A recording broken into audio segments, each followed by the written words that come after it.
कक्षा 8 के बच्चे, मेरी गणित की कक्षा में आपका स्वागत है। गणित की कक्षा में आज हम बात कर रहे हैं वर्गमूल ज्ञात करने। वर्गमूल ज्ञात करने की हमने दो विधियां सीखी थी। एक विषम संख्याओं को उत्तरोत्तर घटाने की, लेकिन उस विधि की भी एक सीमा है कि इसमें बहुत अधिक कार्य करना पड़ता है और काफी वो लंबी विधि है, इसलिए उसका प्रयोग हर जगह नहीं हो सकता। दूसरी विधि है अभाज्य गुणनखंड विधि, लेकिन इस विधि की भी अपनी एक सीमा है कि यह उन्हीं संख्याओं का वर्गमूल ज्ञात करने में सक्षम है जो पूर्ण वर्ग है।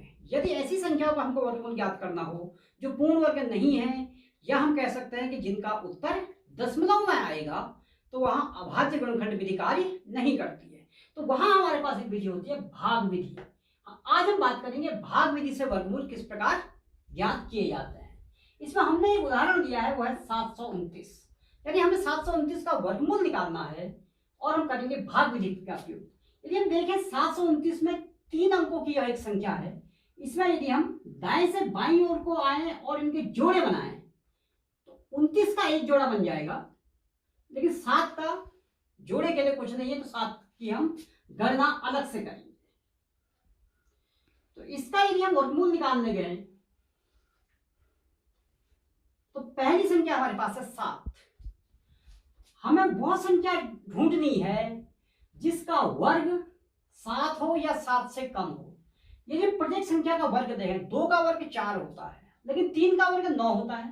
3 का वर्ग 9 इस 7 से अधिक है, तो हम 2 का वर्ग ही लेंगे। तो 2 का वर्ग होगा 4। यानी जैसा भाग में हम करते हैं 2 दूनी 4। ये भाग विधि है, तो इसके कार्य का एक हिस्सा भाग की तरह ही होता है। तो 7 में से 4 हम घटाएंगे, हमारे पास आएगा 3। अब भाग में भी ऊपर से संख्या उतारते थे, यहां भी हम संख्या उतार रहे हैं, लेकिन यहाँ एक संख्या नहीं उतरती है, वरन पूरा जोड़ा उतरता है। तो पूरा जोड़ा यहां उतरेगा, वो है 29। अब यहां पर हमारे पास कोई संख्या नहीं है, लेकिन हमारे पास पहली ज्ञात संख्या थी 2। 2 का अगर 2 गुना करें, यानी 2 को 2 से गुणा कर दें, तो वो होगा 4। अब इसमें हमें एक संख्या यहां पर लिखनी है और वही संख्या यहां भी लिखनी है। यानी जो संख्या हम यहां पर लिखेंगे, ठीक वही संख्या यहां भी लिखेंगे। और इस पूरे का और इसका गुणनफल 329 आए या 329 से कम आए। आइए इसके हम कुछ जांच करते हैं। जैसे मान लीजिए हमने 4 तो हमारे पास यहां पहले से ही है। 4 के आगे मान लीजिए हमने 4 लिखा, यहां यदि हम 4 लिखते तो यहां भी 4 ही लिखना पड़ेगा, तो उसको 4 से गुणा करना होगा। तो 4 4 को 16, 4 4 को 16 17, यानी 176 आया, जो 329 से काफी छोटी संख्या है। तो यानी 44 नहीं होगा, यहां पर कुछ संख्या में और लिखनी होगी। मान लीजिए हम 6 लिखते हैं, तो 46 और यहां भी 6 लिखना होगा। यहां 6 लिखेंगे तो यहां भी 6 लिखना होगा। तो 46 गुणा 6, 6 6 का 36, 6 6 को 24, 25 26 27, यानी 276। 276 भी 329 से काफी छोटा है। तो चलिए एक संख्या और सोचते हैं। मान लीजिए यहां हमने 7 लिखा और यहां भी 7 लिखा, तो हमारे पास संख्या होगी 47 गुणा 7, यानी 7 7 49, हासिल 4, 7 को 28, 28 में 4 जोड़ेंगे तो 32, यानी हमें 329 मिल गया। वो कब मिला? जब हमने यहां पर 7 लिखा और यहां भी 7 लिखा, तो संख्या आई 329, यानी 47 को 7 से गुणा करके 329 प्राप्त हुआ। तो इस प्रकार हम कह सकते हैं कि 729 का वर्गमूल 27 होता है। यानी 729 का वर्गमूल का चिन्ह 729 के ऊपर लगाएंगे तो इसका मान 27 होता है। अब इस वर्गमूल को और स्पष्ट करने के लिए हम एक दूसरा प्रश्न यहां पर हल करते हैं। अगला प्रश्न हमने लिया 1296, यानी हमें 1296 का वर्गमूल ज्ञात करना है। इसमें भी हम दाएं से बाईं की ओर को जोड़ा बनाएंगे, तो पहला जोड़ा बनेगा 96 का और दूसरा बनेगा 12 का। अब हमारे पास पहली संख्या हमें ज्ञात हो गई है 12। तो हम देखेंगे वह संख्या ढूंढेंगे जिसका वर्ग 12 या 12 से कम हो। यदि हम 3 का वर्ग देखें तो 9 होता है और 4 का वर्ग 16 होता है। 3 को 3 से गुणा करेंगे 9 आएगा, 4 को 4 से गुणा करेंगे 16 आएगा। 16 तो इससे बड़ा है, तो हम 3 ही लेना पड़ेगा हमें। तो यानी 3 गुणा 3 जो होगा 9। अब हम इस 12 में से 9 को घटाएंगे तो हमें 3 प्राप्त होगा और ऊपर से पूरा जोड़ा ही उतरेगा, यानी 96 उतरेगा। अब यहां 3 है तो इस 3 का ठीक दोगुना करेंगे, 3 गुणा 2 जो होगा 6।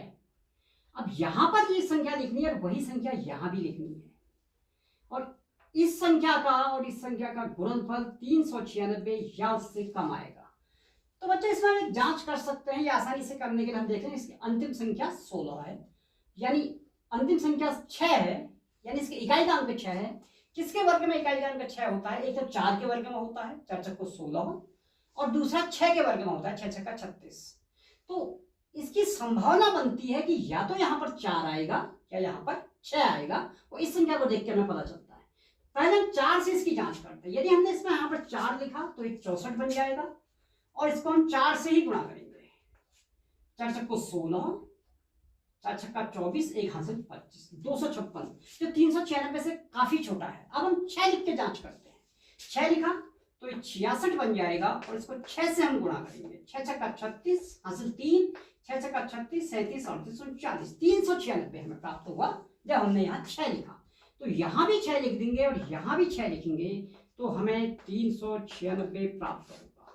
इस प्रकार हम कह सकते हैं कि 1296 का वर्गमूल हमें 36 प्राप्त हुआ।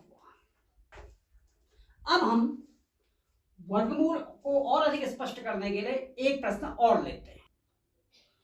अब हमारी अगली संख्या है 4489, इसका हमें वर्गमूल निकालना है। तो यहां भी हम 2-2 के जोड़े बनाएंगे जो दाईं से बाईं ओर बनेंगे।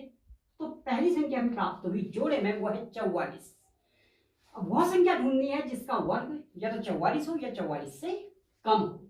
अगर हम 6 का वर्ग देखें तो 36 होता है और 7 का वर्ग 49 होता है, यानी 7 का वर्ग इससे बड़ा है तो 6 का वर्ग ही इससे छोटा है, तो यहाँ 6 आएगा और यहाँ भी 6 आएगा। 6 छक्का 36, 44 में 36 घटेगा तो 8 आएगा, और यहाँ पूरा 89 उतर जाएगा। अब इस 6 का हम 2 गुना कर देंगे, यानी 12। अब यहां भी वही संख्या लिखनी है, यहां और यहां दोनों जगह एक ही संख्या लिखनी है। अब अंत में देखें तो 3 आ रहा है, अंत में देखें तो 9 आ रहा है। 9 किस किस का वर्ग होता है? जिनके इकाई, जिसके वर्ग के इकाई के स्थान पर 9 आए। एक तो 3 का वर्ग होता है 9, क्योंकि 3 गुणा 3 9 होता है। दूसरा 7 का वर्ग में इकाई के अंक में 9 आता है, क्योंकि 7 का वर्ग 49 होता है। तो इसकी काफी हद तक संभावना है कि यहाँ या तो यहाँ पर 3 आएगा या यहाँ पर 7 आएगा। लेकिन बच्चों ये आवश्यक नहीं है। अगर कोई दशमलव में उत्तर आने वाली संख्याएं होंगी तो हमारी ये वाली विधि, यानी 3 आएगा या 7 आएगा, ये विधि कारगर नहीं होती है। लेकिन यहाँ हम इसकी जांच करते हैं। अगर हम यहाँ 7 लिख के देखें, यानी 1 2 के बाद हम 7 लिखा हमने, यहाँ हमने 7 लिखा तो उसको हम 7 से ही गुणा करना होगा।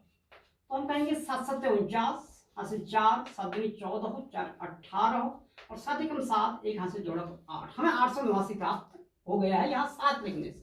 तो यहाँ भी हम 7 लिखेंगे और यहाँ भी हम 7 लिखेंगे, तो हमें 889 प्राप्त हुआ। यानी इसे घटाएंगे तो 0 आएगा, और ऊपर से उतारने के बाद हमारे पास कुछ भी नहीं है।